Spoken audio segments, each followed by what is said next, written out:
gabi na.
So yan, naibaba na natin yung makina.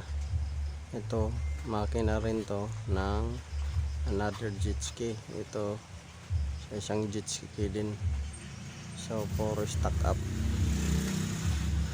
So i-overhaul natin yan para ma-restore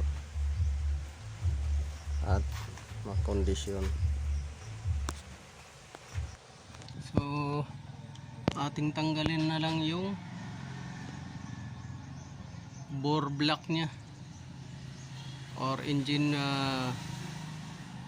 block, pero minsan tinatawag to na bore block. Ito yung crankcase sa baba, ito bore block, ito crankcase.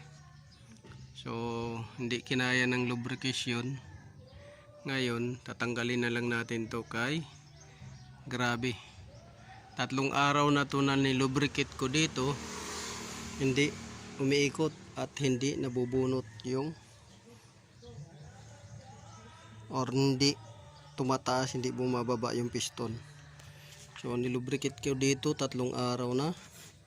Tapos dito pinadaanan ko pa ng WD-40, brake fluid, diesel, wala pa rin. Yan.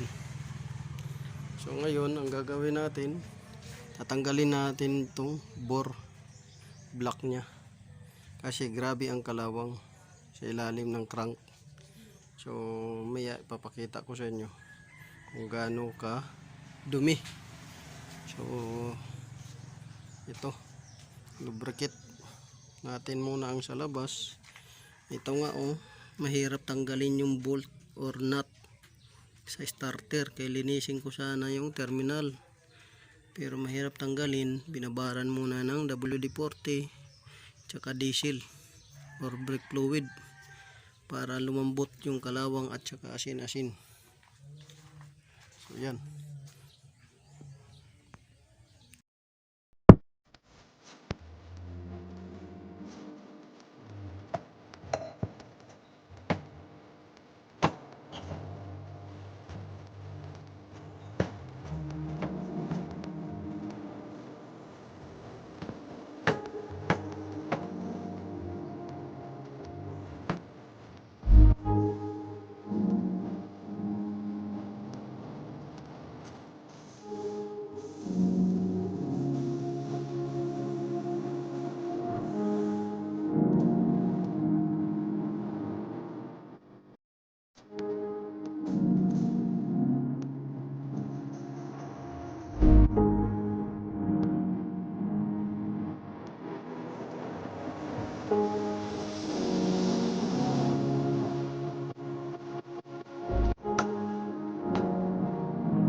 So ini ang kondisyon ng suyod.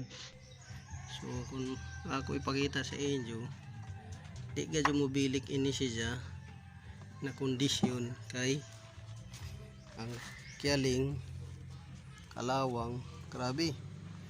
So ito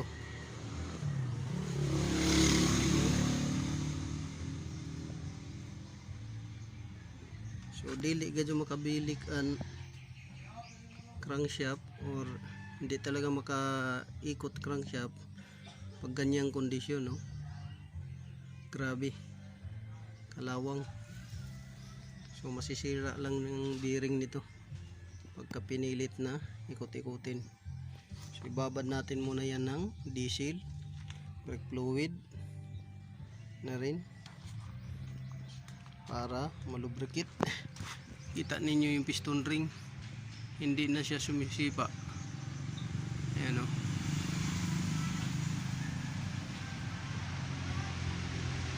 Stuck up. So ito binabara ng langis, brake fluid at diesel. So gagawa natin ng panibagong gasket. Ito gawa tayo ng panibagong gasket dito, tapos ito gasket dito at gasket dito sa ibabaw. So yan yung gagawa natin ng gasket. Tapos ito ilinisin natin yan kay puro kalawang. So lilihain lang natin yan ng manipis. Tapos dito binabaran din natin kay grabe ang kalawang. Yan. Yan. So bubuksan natin yung crankcase pagka nababad na yan siya para lumambot. Buksan natin yan. Ayan, nabaran na yan. So matagal ang babara nito kasi grabe ang kalawang. Tapos isa pa na nagpapatagal sa paglilinis nito ay yung mga gasket. Babaguhan ng mga gasket gagawan.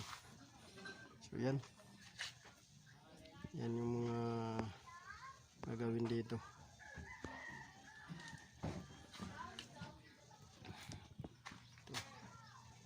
Ito may gasket din to, gagawa ng gasket.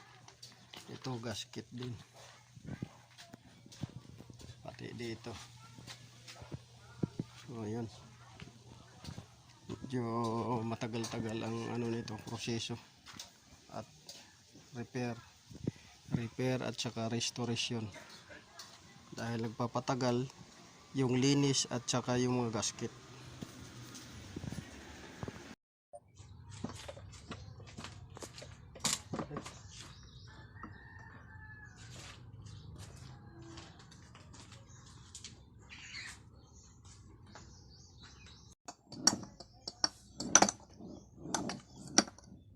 Atras pa bande.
Make